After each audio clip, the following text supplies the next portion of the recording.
वर्धा जिल्हा हा अनेक वर्षांपासून काँग्रेसचा बालेकिल्ला राहिलेला आहे. पण आता इंडिया आघाडीमुळे राष्ट्रवादी शरद पवार गटानं वर्धा लोकसभा मतदारसंघाच्या जागेसाठी हट्ट धरलाय.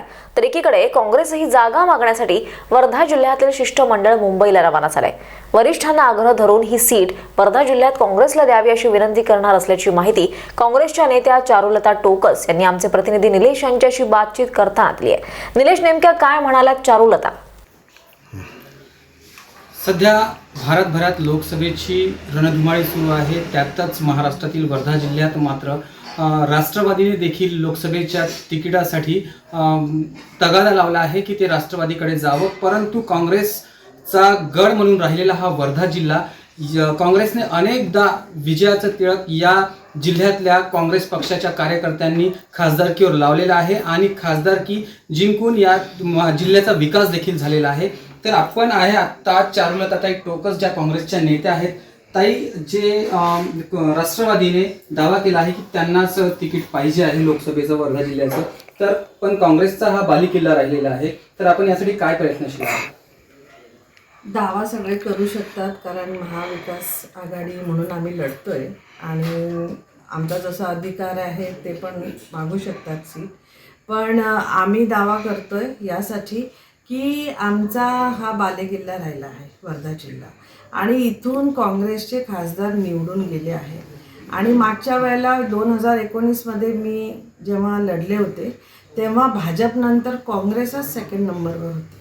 आणि म्हणून या इलेक्शनमध्ये आपण बघतोय की माहोल पूर्ण बदलतोय. लोकांमध्ये आम्ही जेव्हा जातो तेव्हा सगळ्या लोकांची हीच इच्छा आहे की परत एकदा काँग्रेस सरकार यायला पाहिजे.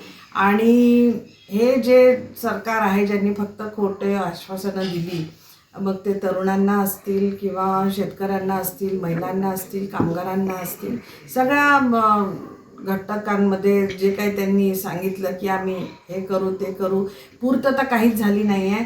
फक्त आणि फक्त धर्मामध्ये आणि जातीमध्ये मतभेद जे आहेत ते वाढवून कुठेतरी तेढ निर्माण करून हे कसे पुढे जाऊ शकतील ह्याचाच त्यांचा एकमेव कार्यक्रम राहिला आहे.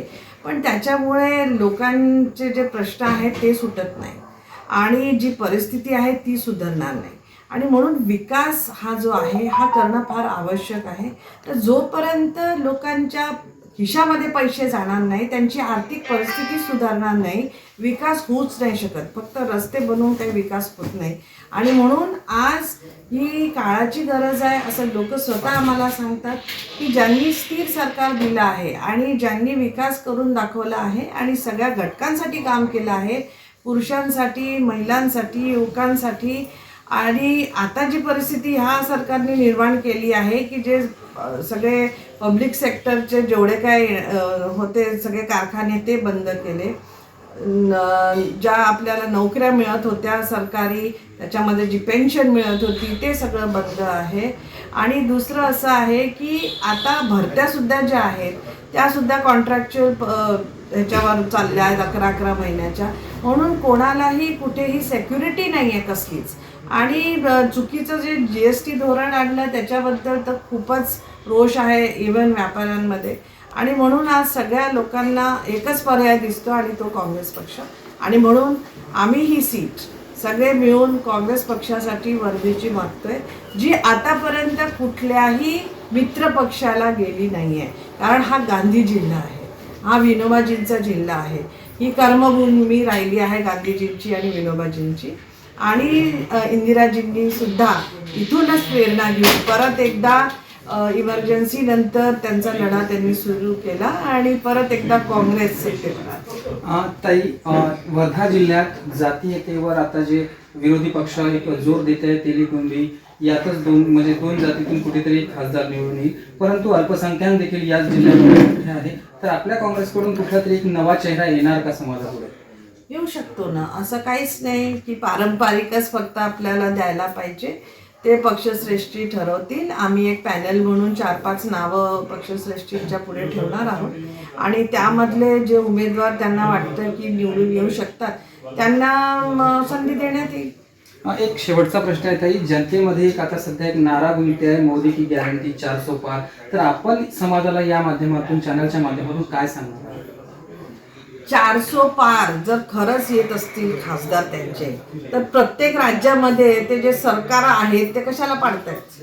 आणि लोकांना जे दुसऱ्या पक्षातले आहे त्यांना आमिष देऊन, त्यांच्यावर दबाव आणून, त्यांच्यावर सगळ्या ज्या यंत्रणा आहेत त्या वापरून त्यांना आपल्याकडे का ओढतायत?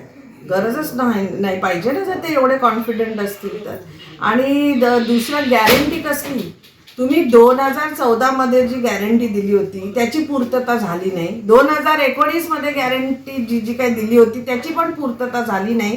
आता काय गॅरंटी आहे की 2024 मध्ये तुम्ही जी गॅरंटी देताय ती पूर्ण होईल? तुम्ही मागचे जे 10 वर्ष जे आहेत त्याच्यामध्ये बघा ना, त्यामधले जे त्यांनी आश्वासने दिले त्याच्यामधली पूर्तता कोणाची झाली आहे? फक्त आणि फक्त शो आणि फक्त तुम्ही ॲडव्हर्टिजमेंटवर जर पैसा खर्च करत असाल, बॅनर पोस्टरवर खर्च करत असाल तर काही उपयोग नाही. ॲक्च्युअल जे लाभार्थी आहे त्यांच्यापर्यंत लाभ पोचला का हे जाणून घेणं सुद्धा फार महत्त्वाचं आहे. आणि कोणाचीच परिस्थिती सुधारली नाही आहे.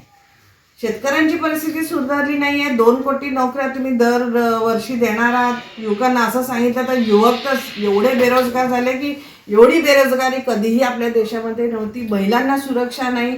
मणिपूरच्या घटना पाहतायत आपण आणि बाकीच्या ठिकाणी पण पाहतायत. अजिबात सुरक्षा कोणालाच नाही आहे. आणि म्हणून भविष्य जे आहे हे पूर्ण अंधकारात सध्या बघतोय आपण. आणि एवढंच नाही तर आपल्या सगळ्यांवर ह्या सगळ्या खर्चामुळे या शासनाचा कर्ज पण भरपूर झालाय. त्याच्यामुळे कर्जबाजारी सुद्धा ही जनता आता भारताची झाली आहे. आणि म्हणून एवढं जे दयनीय आपण बघतोय सगळं जे सिच्युएशन हे आपण बघतोय. आणि हे सरकार जे आहे हे खूप आणि खूप अगदी टोटली असंवेदनशील सरकार आहे. आता आपण आपल्या वर्धा जिल्ह्याच्या काँग्रेस कमिटीकडनं आपलाच उमेदवार काँग्रेस पक्षाचाच तिकीट मिळावं यासाठी काय प्रयत्नशील आहे? आता आम्ही सगळ्यांनी असं ठरवलं आहे की शेवटच्या आता ज्या काही घडामोडी आहेत त्या होत आहेत सीट वाटपांबद्दल. आधीसुद्धा आम्ही कळवलं की वर्धेला फक्त आणि फक्त काँग्रेसचाच उमेदवार द्यावा.